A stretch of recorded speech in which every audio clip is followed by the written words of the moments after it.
Whose voice matters? This is an important question in journalism, where police officers and officials are quoted while the voices of the people are ignored or forgotten, particularly when they don't fit the mainstream narrative. This is the case of the coverage of the police killing of 17-year-old black teen Laquan McDonald in Chicago. It's also the reality in the news from another shooting in Minneapolis.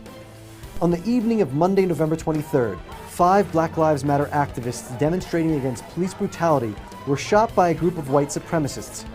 The attack came a week after sustained protests outside the Minneapolis Police Department over the shooting of unarmed Jamar Clark by 2 police officers. An article by CNN, however, failed to quote any of the Black Lives Matter protesters in their coverage, let alone investigate the police failure to protect their lives after the activists had reported previous threats by white supremacists. Here's what you would have heard. Despite earlier statements from police about the impending threat from white supremacists, the police instead maced citizen journalists and peaceful protesters.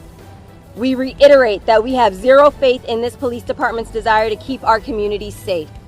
Instead, CNN turned the police into heroes. The exercise was repeated across media coverage of the event, where the victims' voices were either silenced or minimized, and the statements from authorities such as the police and politicians highlighted. We are sparing no efforts to find the suspects and to bring them to justice. In this case, the problem is even more severe, with the very institution that the activists are protesting for police brutality being highlighted as the heroes in the voice of truth. This practice, rehearsed daily by the media, makes it hard to see where the violence of the police ends and the mainstream press begins. As it stands, neither seem to actually believe that Black lives really do matter.